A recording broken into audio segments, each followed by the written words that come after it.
السلام علیکم آفاق. تو ماشاءاللہ ہمارے وائس سوسائٹی کے آفاق بخاری صاحب آج موجود ہیں جنہوں نے marathon race D H A میں جو ہوئی ہے اس میں فرسٹ پوزیشن حاصل کی. ایسے ہی آفاق؟ جی بالکل.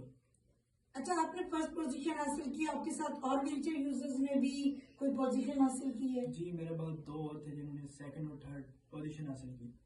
سیکنڈ اور تھرڈ. تو ماشاءاللہ وہاں پر تو بہت سے گفٹس ملے. تو آپ کو بھی میڈل ملا ہوا ہے ماشاءاللہ سے، تو انہیں بھی میڈل ملا ہے؟ جی صرف انہیں بھی میڈل ملا ہے. اور گفٹ کیا ملا؟ جی وہاں پر گفٹ تو بہت سارے تھے، جیسے کہ آئی فون تھا اور الیکٹرانک ویل بائک تھی اور اس کا نام کیا ہے وہ تھے، باقی اور گفٹ 1 لاکھ اماؤنٹ بھی تھی. اوکے، 1 لاکھ اماؤنٹ تھی. جی تو جس میں سے ہمیں کچھ نہیں ملا، وہ باقی سب نان ڈسیبل کو ملا جو ہم سے کافی. نہیں، کیا مطلب؟ یعنی ڈسیبلڈ پرسنس کو انہوں نے ریس کے لیے بلایا اور آپ سب کی میراتھن بھی ہوئی اور آپ اتنی محنت اور مشقت سے جیتے بھی، تو آپ کو انعام کوئی نہیں ملا؟ جی کوئی نہیں ملا. حیرت کی بات ہے.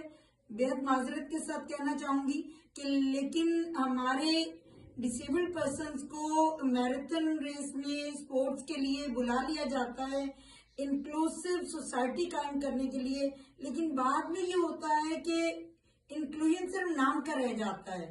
نہ تو انہیں وہ موٹیویشن دی جاتی ہے، نہ ان گفٹس میں ان کا کوئی حصہ ہوتا ہے، اور نہ ہی انہیں اس طرح کے انعامات سے نوازا جاتا ہے جیسے نان ڈسیبلڈ پرسنس کو دیے جاتے ہیں. تو سوسائٹی میں صرف نام کا انکلوژن لانا اہم نہیں ہے.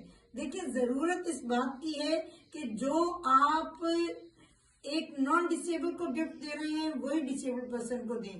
وہی محنت جو ایک نان ڈسیبل نے کی ہے ایک ڈسیبل نے بھی کی ہے. تو بہت افسوس ہوا یہ سن کر، اور یہ ایک بار نہیں، ابھی ہمارے ساتھیوں کے ساتھ یہ 2 بار ہو چکا ہے کہ انہیں میراتھن کے لیے بلایا جاتا ہے اور پھر ریس کروائی جاتی ہے. ایک برائے نام انکلوژن دکھایا جاتا ہے، انہیں شو پیس کی طرح شو کیا جاتا ہے، اور اس کے بعد انہیں بغیر کسی انعام کے پوزیشن ہولڈرز کو بھی صرف یہ بیج دے کر اور میڈلز دے کر بھیج دیا جاتا ہے. تو میں چاہوں گی کہ اس بارے میں آپ غور کریں، اور انکلوسیو سوسائٹی صرف زبان سے کہنے سے نہیں، عمل سے بنتی ہے. شکریہ.